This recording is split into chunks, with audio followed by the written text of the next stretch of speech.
And now, Deborah Kobylt live. Hi, everybody. Hope you're having a great day today. I'm Zara Kobylt, and welcome to Deborah Kobylt Live. Wonderful guest, author that we have joining us today, Camilla Sacre-Dallerup. Thank you so much for being here. Thank you for having me, Deborah. I'm excited to chat have with you. Well, there's a lot to talk about, but in particular, we're having you on to talk about your book. It's not you, it's me. And I love the title of this because how many of us, right, have been in a relationship or something went wrong and somebody's like, look, honey, it's not, it's you, it's not me. But I love how you reverse it. It's like, it's not you, it's me. I love that. Tell me a little bit about you and why you decided to write this book. It's your third book, correct? Yeah, it is. Mainly because some of the kind of main issues that I deal with in my hypnosis business is really relationship with ourselves and self-love and self-care. And really, when we heal the relationship with ourselves, we seemingly heal the relationships around us, or we move on from the relationships that are kind of done in our lives that we're meant to move on from, whether that's friendships or love relationships. But even in families, it's important to, when you are interacting with family members, to know yourself, like know thyself, right? Before you interact with others. You talked about self-hypnosis. You do a lot. You're a coach, right? A transformative coach. You do hypnosis, you do speaking, you do one-on-one with people. But after diving deep into your book, I love that you give us a toolbox on every chapter, almost every page, because a lot of times you hear about how to heal yourself from within. And the common question is, well, how do I do that? Or if you're somebody like me, you fight it all the way. It's like, well, I don't want to do that, but I do want to do that. Yeah. And you're like, no, it's time to sort of pony up, and here's a way to do it. Yeah. And it was, how did you get all of this knowledge in your background? Because you've done all kinds of things in your life. Yeah. Well, I started this kind of mindset avenue as an athlete. I was a dancer and then a professional dancer, which is very much being an athlete. I was trained by top coaches from when I was 16. I had a sports psychologist who taught me how to work with my mind and how important that is. And so I learned things like visualization, how important self-talk is, how you speak to yourself, how that can either aid you in a competition scenario, or how it can block you. If you have self-doubt in a moment where you got to perform, that can completely ruin your day. But if you have good self-talk, like, I got this, I can do this, that's powerful, because things like positive affirmations, which is a practical tool and seemingly easy to do, right, when we know about it. However, we have a negativity bias in the brain, in our brains, that work against that. So we have to train our minds in the way we train our bodies. And I learned that in a sports way. And so when I went through a difficult time in my life, I really started to look into how can I use the tools I used to win, to feel good inside out. And that became just like my passion and my path that then led me down the coaching and the kind of author route. But I'm really into giving practical tools, because I totally agree with you. We read books and we listen to podcasts, and then if there's like a takeaway where you can go on exercises and try it now, it's like you do it, right? And that's just what I wanted to share in my books, practical tools that people can take away and use in their own time, not just once, but again and again when they go through different challenges. I found this to be very informative and very helpful. In fact, I'm going to buy it for one of my sons, in fact, because I think he would really enjoy reading this, because we all go through roadblocks throughout our lives, not just once or twice. It just, right? It's always happening. But you said that you went through a difficult time in your life. And one in particular, right? You were on Dancing with the Stars. Where were you on that? And I believe that it was a relationship that sort of did you in a little bit, right? That was very difficult for you. Absolutely. I'd worked my entire life to get at the top of my game, to be an expert as a dancer. And I landed the job on Dancing with the Stars, which is called Strictly Come Dancing in the UK, the very first show ever in the world before the brand was sold worldwide. And I was part of the original cast, and it was amazing, because I remember us all praying that 3 million viewers would tune in. And before I left, we had 11 million, and it was sold to the US and everywhere around the world. But I was there from the beginning. I was completely unknown one day, And the next day, my personal life was splashed all over the newspapers. Camilla's heartbroken, split up with her fiance, which was all happening whilst we were on the show. And that was way too much to deal with. First of all, you're unknown one day, and the next day everybody knows your name because you're hurting and you don't know what's going on in your life yourself. You don't know whether 1 minute ago you were about to get married, the next minute you don't have a relationship. That's got to be very difficult dealing with that publicly, right? Because you're walking down the street and they're like, Camilla, he was an idiot anyway, don't worry about it. And you're thinking, oh my God, it's like everybody knows about what's going on in my life, right? That's really hard to deal with, isn't it? Yeah, it was hard because you're so confused. And that was my kind of moment that I think most of us go through in life, where I was lost. Everything I knew was gone. Like, we had a business together, everything I knew as it was just like standing on a rock. It was pulled and there I was on the floor, like broken. And so you're trying to work out, are we going to make it through this? And are we splitting up? Like, what is happening?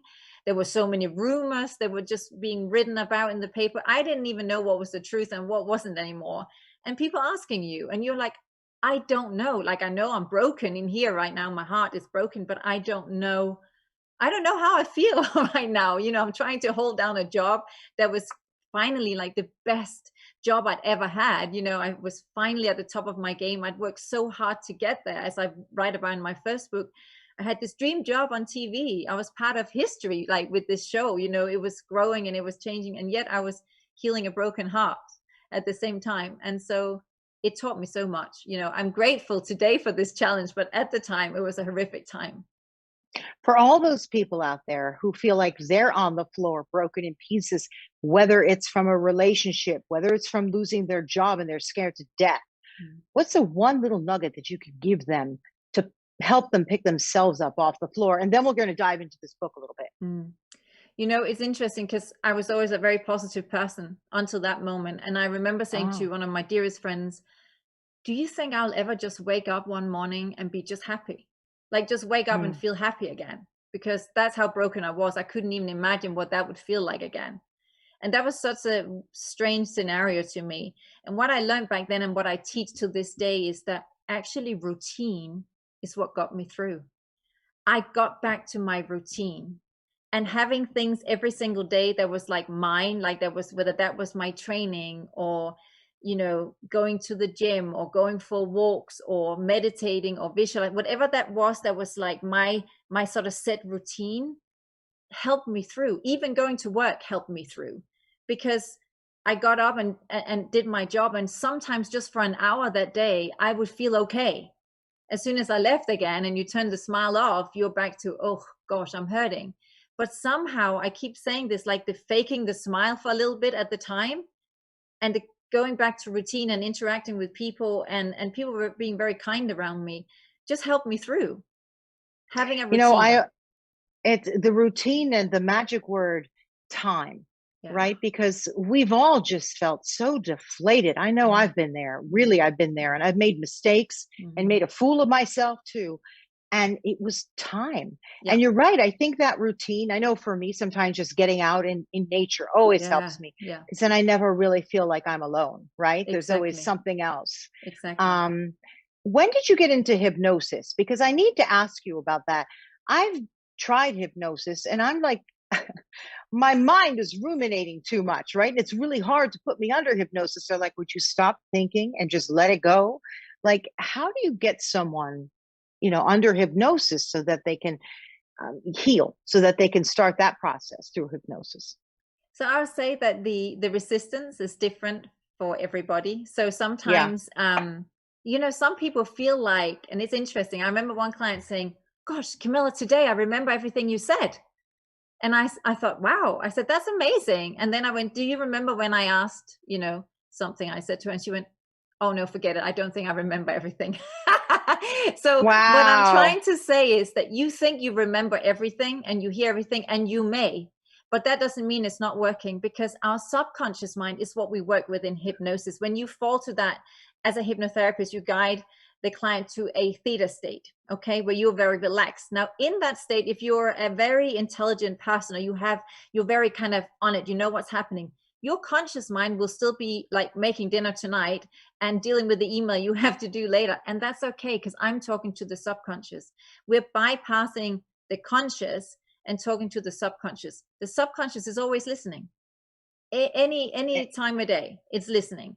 So the subconscious will go wherever it needs to go to heal or deal with whatever it wants to deal with. However, if you have resistance to it, if you're a little bit fearful of maybe making those changes, because guess what? Some of the patterns that we're wanting to uplift in the subconscious and up level, they're like a familiar path that we've taken, right? Oh, yeah. So we can be sort of reluctant to let it go, even if it's causing us pain, because guess what? That pain we know, but the new way we don't know yet. So that's like uncertainty. So we have to work with that resistance. Yeah. So, I mean, for some people, it can take a few more sessions. One client can come in and in one session, they've given up smoking. Some people need 10 sessions because they want to let go, but still smoking is still their friend. You know what I mean? You know, in a moment, I'll get into the book. What do you do if you're really trying to make improvements in your life? And here's a big one, but you're living with someone who just won't go there, has no interest. So you feel like you're making all this progress. And then you come home, an example, let's say with food, right? You're trying I was talking to a girlfriend of mine. She's trying so hard to be good with food, and food is her Achilles heel, right? And she's trying so hard to be good with the food. And she comes home and there's her husband eating pizza and hamburgers. And it's like, oh my God. And that's what she loves to eat. And she feels like she's always struggling to do well for herself, but the people she lives with don't support that. What do you do? Where do you find the strength to carry on? It's an interesting one, because obviously in any relationship, there are certain things that we all struggle with. And sometimes it's necessary to have a conversation and say, hey, would it be okay for you to help me do this, to be a little mindful for the next, week or 2 weeks or month? Is there a way that we could maybe create some meals together that can work for both of us? Yeah, no, she tried that. And he's like, sorry, I'm cheeseburgers and steak all the way. And she's really struggling. She's like, Deborah, would you ask Camilla, what do I do if I'm with a partner? And she, loves her partner, but he can be difficult. And because of that, she's having trouble, with what she needs to do. But then we have to bring it back to ourselves. And truly, if we do the work in a way, it shouldn't matter what other people do. We should build on the strength to know that, hey, you go ahead and have your pizza and your burger.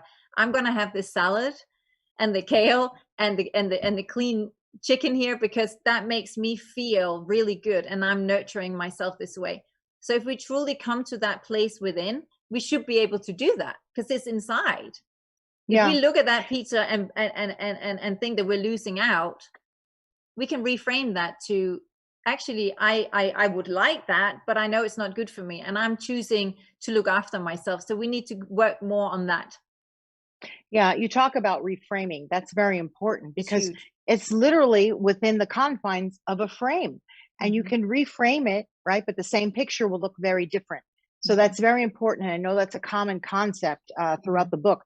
Let's go into the book a little bit. You talk about 4 main principles: self-awareness, self-acceptance. We'll get into what this is: self-love and self-care. Would you tell me briefly, what is each one? Because they sound like they overlap, but they really are different. But they're different too. Yeah. Self-awareness is where we start. Like we can't change anything we're not aware of. Right. Yeah. So, that's like asking somebody who's asleep to be awake. So when somebody comes to me and they say, I'm aware that when this happens in my life, I feel triggered, right? They might not yet have the awareness to know why they're triggered. So I help them understand where that pattern was created. So I help raise their awareness so that they can then see, oh, I see, I get triggered, I get angry in this situation because it takes me here. Because our subconscious mind runs our lives like 95% of the time. I'm obsessed with that. I think that's amazing. Let's use an example. My girlfriend with the food, right? Yeah. So with the whole self-awareness aspect of that, she has to be aware of what triggers her. She has to be aware of her partner. What is she, or all of it? Yes.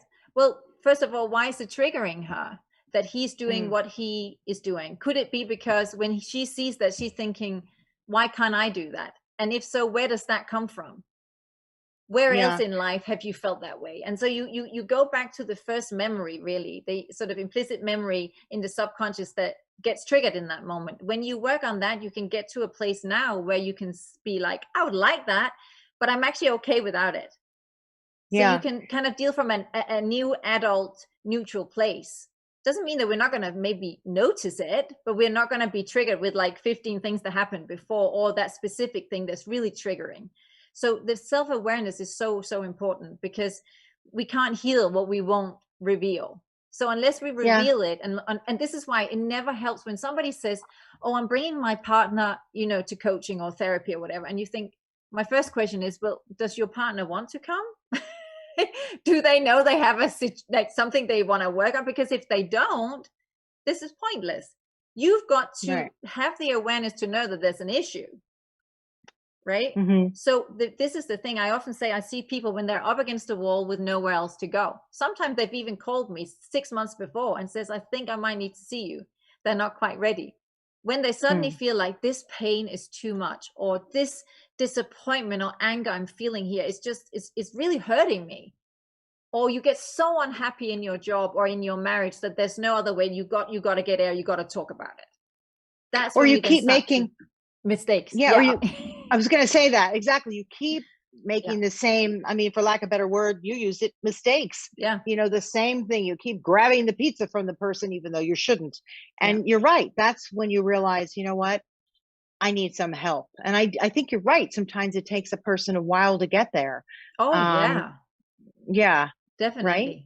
Yeah. So self-awareness is where we begin. We have to be aware of our triggers. Like, you know, I could suddenly get triggered today, right? My husband could say something to me and I could feel like, oh my goodness, like I'm so triggered right now. In that moment, you can act out and you can react, and you can then go, that was ridiculous. I just acted 8 years old, right? And that might happen sometimes if I'm tired or hungry.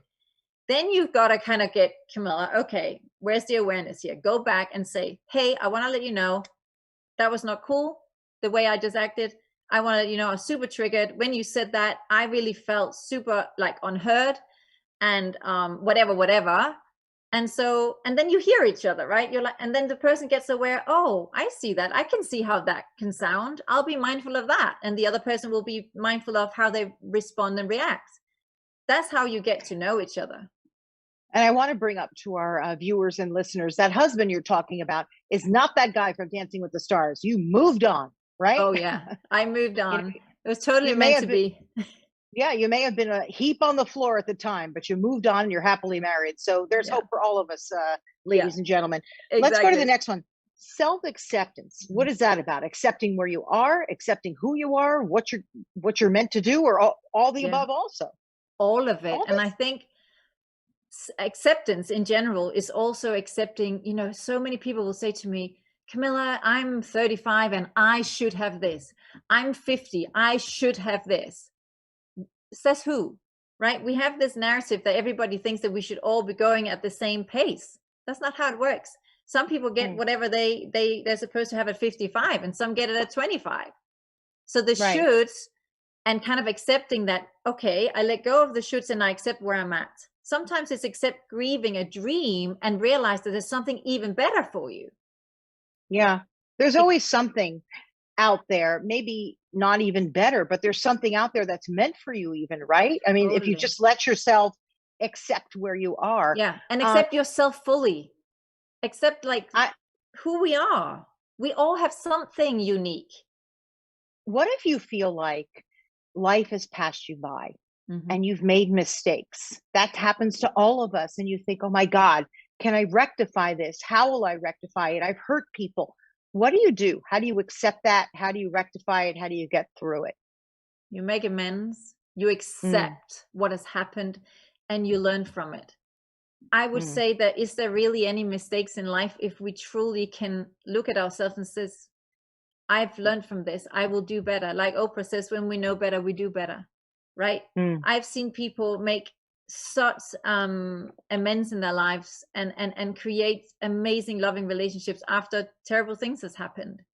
Forgiveness is such a big thing in our lives. I don't think we talk about it enough. We have to forgive ourselves all the time. With family, we have to forgive over and over and over again, right?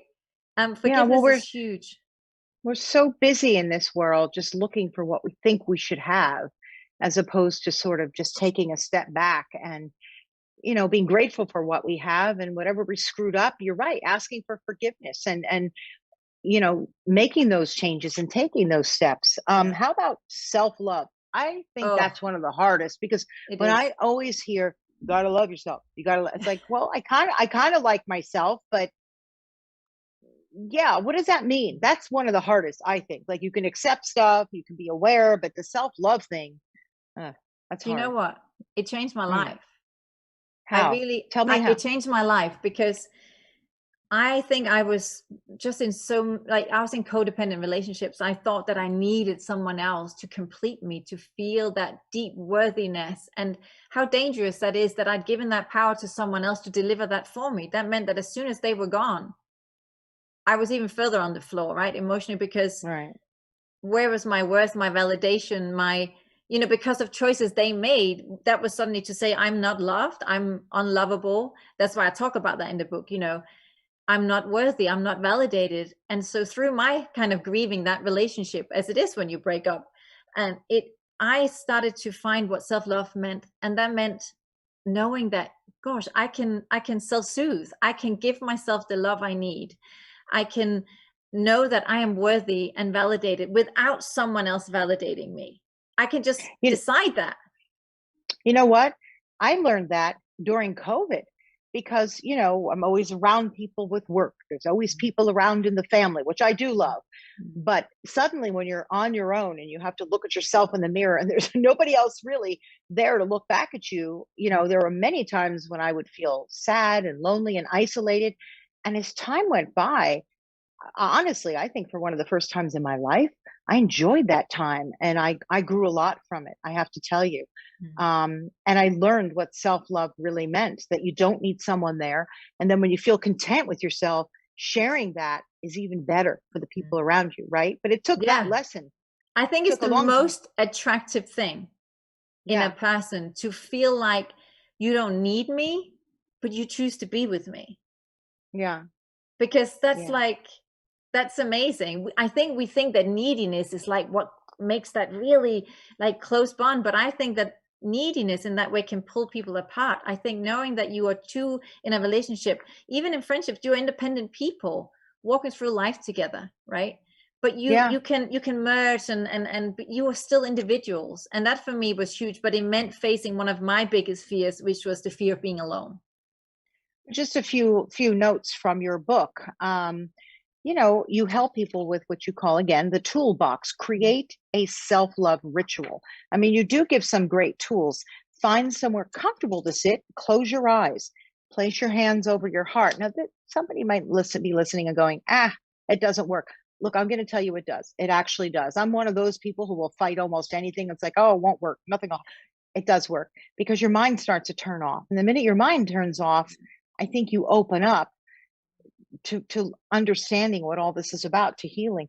Then say, I'm going to be kind to myself. May I be safe. May I be loved. May I be well. May I be kind to myself. It's true. You repeat that, you journal it, and it does become part of your normal, doesn't it? Yeah, but I find it fascinating. That's self-compassion. Why is that so difficult for us? Why is it so difficult? If you see a little child crying, right? You so like, even I'm not a mother, right? I have two dogs instead. But if you pick up a child, you'll be like, you'll be okay. It's okay. You're safe. Like, you say it just like with, it in the core of your soul, to say that. Yet when Right. you mess up or you do something, we can't just easily go, it's okay. You're safe. You'll be okay. You're healthy. You're happy. You're okay. You got this. Yeah. We can't do that to ourselves. Why is that Yeah. such a foreign concept to us? I don't know why. Maybe we're taught as little kids that, I don't know, remember the word conceited. You're being Yeah. conceited, like you're thinking of just yourself. And it's almost like the opposite of a lot of what a lot of us were taught. Yeah. Because you'll be a better person to the other people around you if you can do that. And you can realize who you are on the inside, and then you have so much more to give. But I actually think that's one of the hardest ones. How about It is. self-care? You're right. I mean, these all sort of blend together. And once again, self-care. I don't think I'm great at self-care. I'm not. Can I Like, give you so one much. tool for every morning? It takes literally Please. less than 30 seconds. Please. And this honestly will change your life just to do this. You wake up in the morning, before you ask anybody else, you don't even reach for the phone. If it feels okay, you can put the hands on the heart, but you don't have to. And you take a breath in and you say, how am I today? And a word will come to you, good or bad or whatever it is, light and heavy. A word will come. How am I today? How am I today?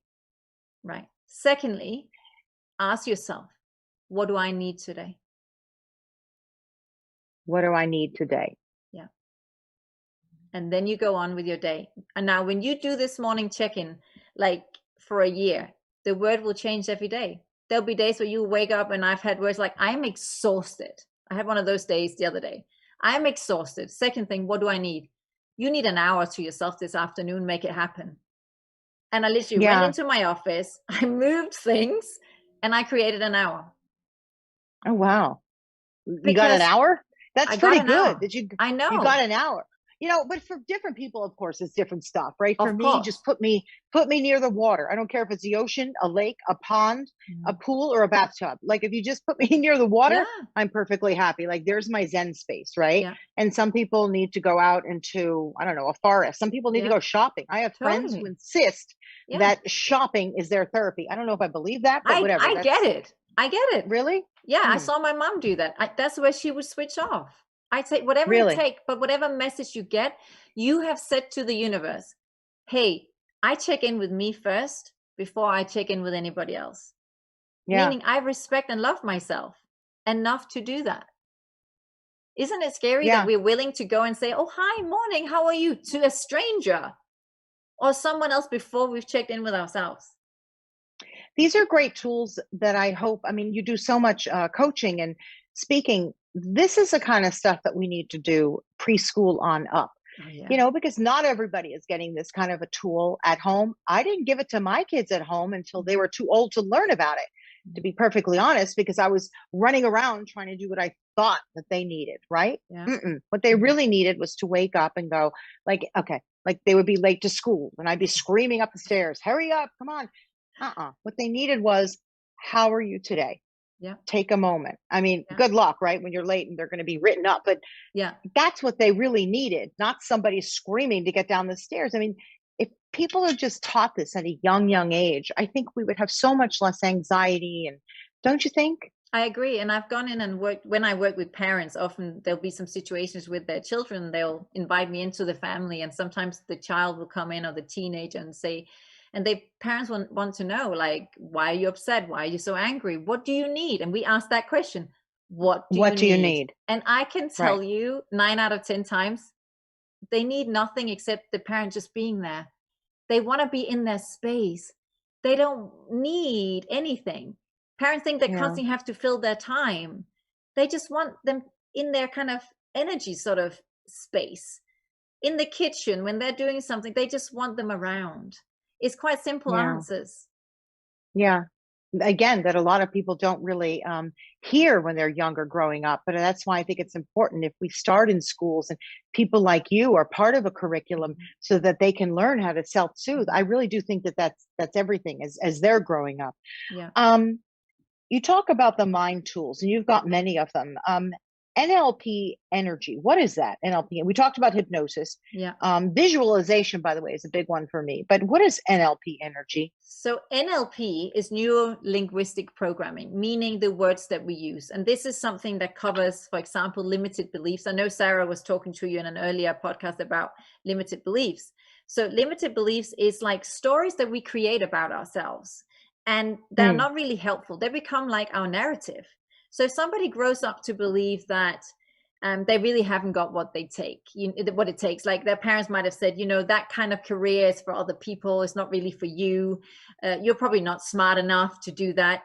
That becomes like a story sometimes that, in our family, we don't do that. Or if it's a creative job, then maybe you want to think about having something that's a little more steady. Like these kind of limited beliefs start to seep into the mind. Right? Oh, wow. And people start telling themselves, or maybe I'm not smart enough for that. I should probably stick with this kind of job because that's what we do in my family. Maybe the creative isn't for me, or the other way around, Right. And so then you keep telling yourself that one day it becomes your reality. And so then your mind starts to look for proof of that to be real. So even if you went for a dream job that would take you in that different direction, you probably wouldn't get it, because your limited belief would be, I don't think that I've got what it takes for that. So how do you step out of that? So in NLP, you talk about how to reframe, basically, how to create a new narrative that would support you better. So when we talked about the subconscious mind always listening, when you say things like, by the way, the way we can access the subconscious is through meditation, hypnosis, and affirmations. So instead of saying, I haven't got what it takes, you will start to say, I have got what it takes. I'm a creative person. And as you say that over and over and over again, even before you believe it, it will seep into the subconscious, because it's like a direct order for the subconscious. And one day you will bring yourself to a job interview, or you will do something creative, and you will truly believe, I got this. I do believe that. Yeah. Yeah. You tell yourself enough. Words. Yeah. Language and words is what NLP is all about. I listen to people's limited beliefs. So if somebody will say, or their words, if they, for example, say, let's say they're talking to me about a relationship being over or not over, and they'll go, I used to love him. Oh, red flag. They just talked about the relationship as in the past.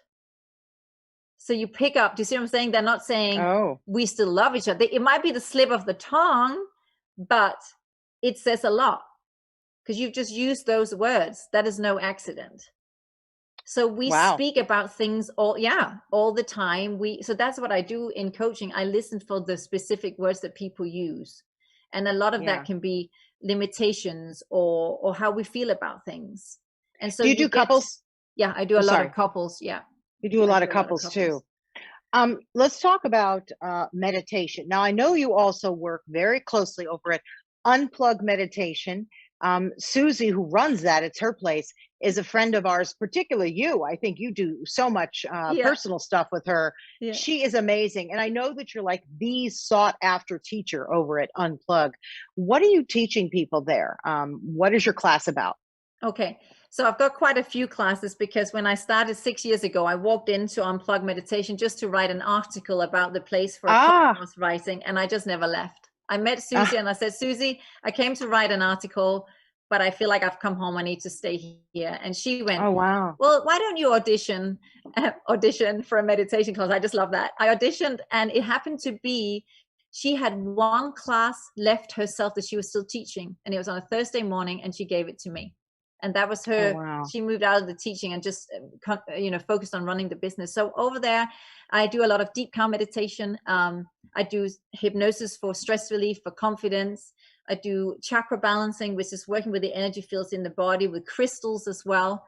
I remember when I first came to LA and I thought, I'll never work with crystals. That's way too woo-woo.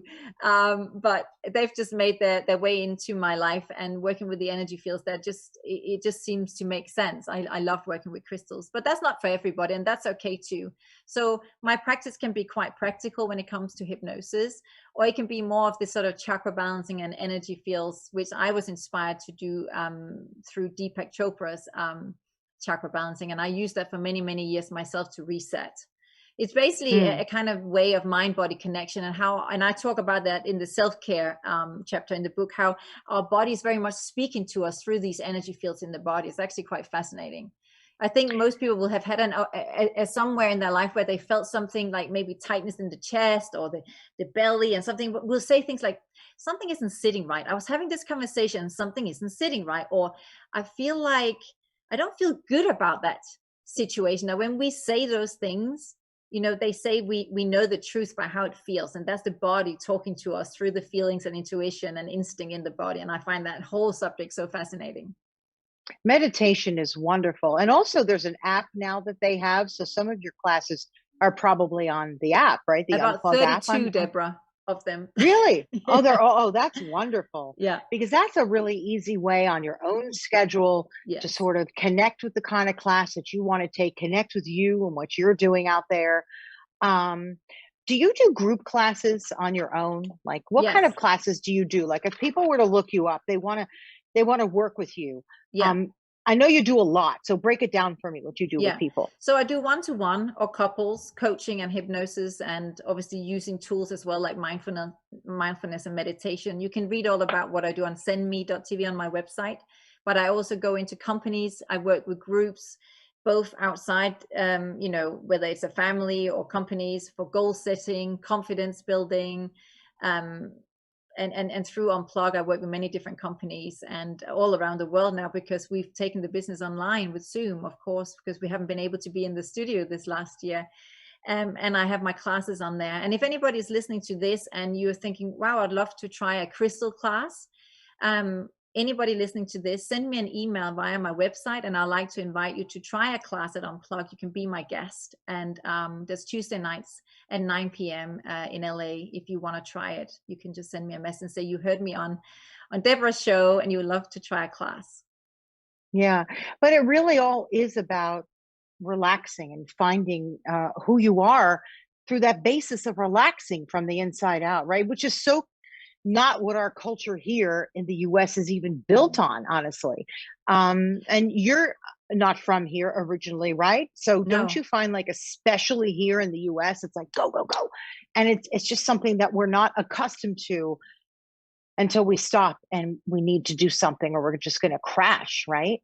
I agree. However, in England, I managed to head straight for a burnout at 35. And that's why I'm so, so happy to be sharing the tools that I share now from meditation and mindfulness. And if anybody's listening who's completely new to meditation, I want to make it very clear that it's not that we switched off our minds.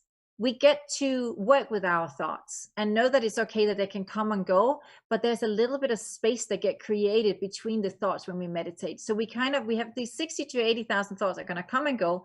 But when we notice we're thinking in meditation, we simply come back to one thing. So if we just take a breath together, like just for that, like 1 second, the thought went, then you go back, you think again, and then you take another breath. And it can be the words like I am. You can just say I on the in breath and am on the out breath. And you can add the word calm. I am calm. As you say that sentence, that is your one focus. You're creating space between the thoughts. Then you'll think again about all of the things. Then you come back and you say the sentence again. I am calm. I am relaxed. I am here. And so it's thought, focus. And that's very important, because I just want people to know, no matter how busy your mind is, you do not have to switch off your thoughts. Equally, it may not be relaxing in the beginning. It may be that I remember sitting down for my 3 minutes, and that's where Susie and I completely connect. I used to sit down, set my alarm for 3 minutes, and I'm laughing at this now because I find it too funny that I teach this now.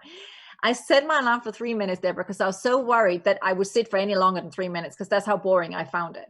Let's just be clear. The mantra in my head when I first started meditating was, I am bored. I am bored. I am bored. Right? How long do I have to sit here? I told you what mine was when I first went to one of my first Unplugged classes.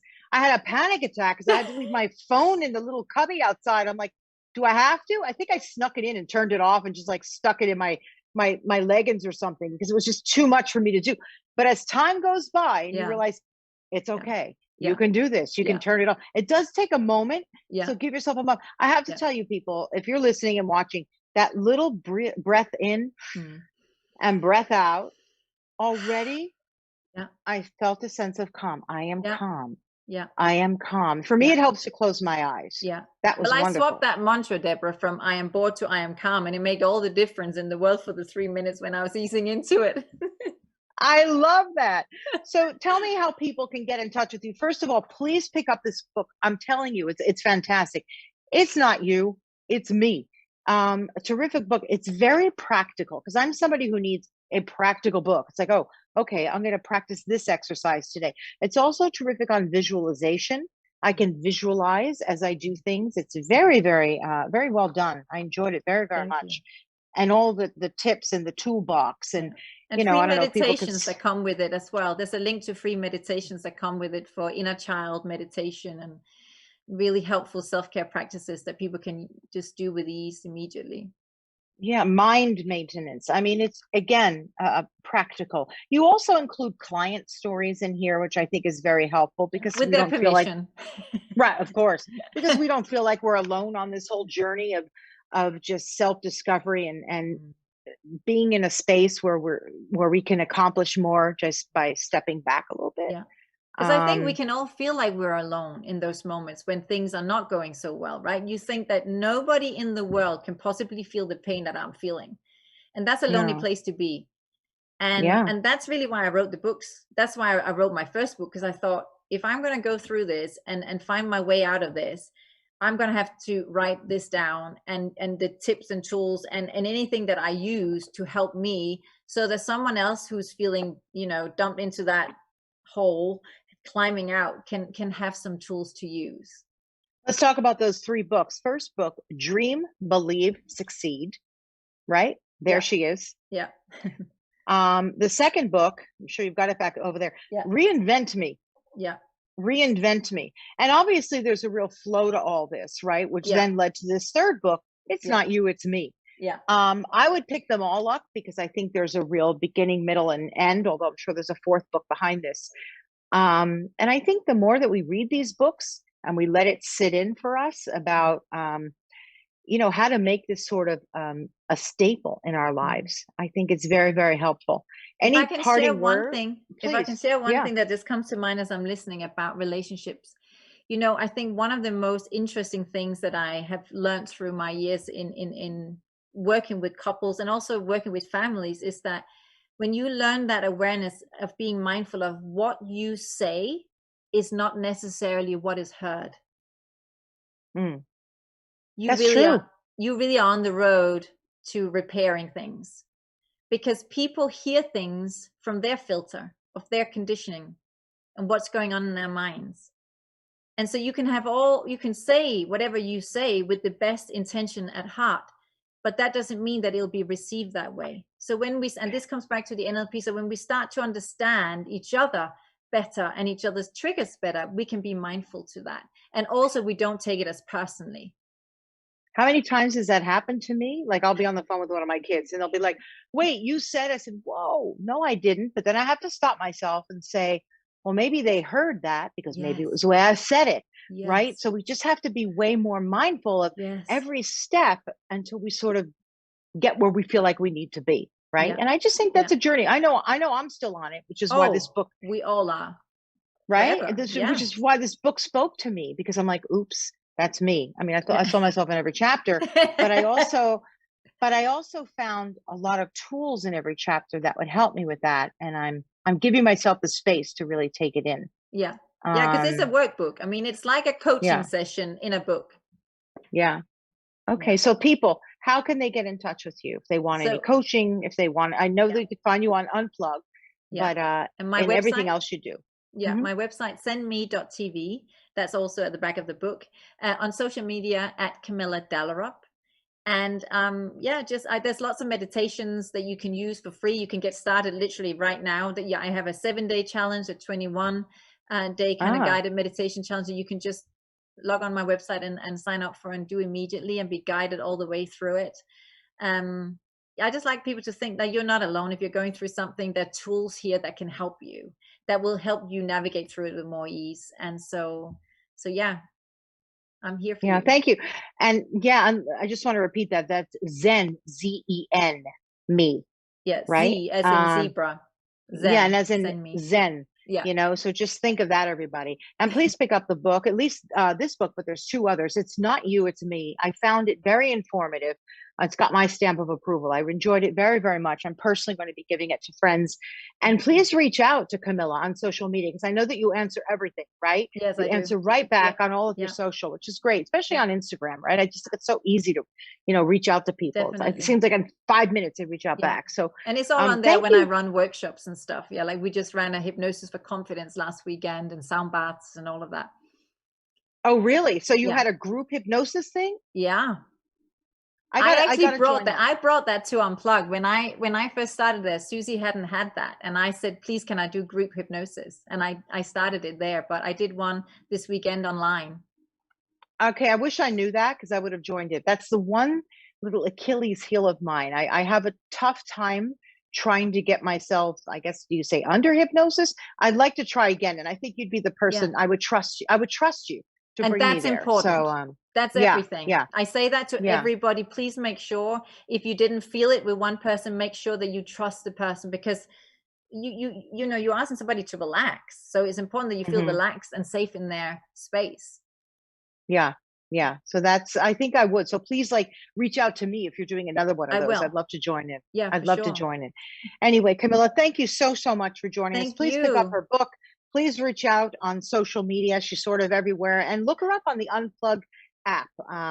That's a real easy way to sort of get in, you know, get acquainted with all the different workshops, and not really workshops, but classes that you're doing. So that's a real easy fit. Thank you so much. I may be calling you for a few things. Yeah. And thanks everybody for joining us on Deborah Kobylt Live. I hope you got something out of this, because I know I did. I learned a lot from her book. And, you know, sometimes when you go through a lot in your own life, like she said, you realize you're not alone in this whole journey, and we're all kind of in it together. And she's there to help us get through it. Right. So thank you very much for joining us on Deborah Kobylt Live. You can find us on YouTube, on Facebook, IGTV, and then, of course, all audio platforms for your podcasts. I appreciate you being here. Thank you very much, and we'll see you next time. Bye-bye.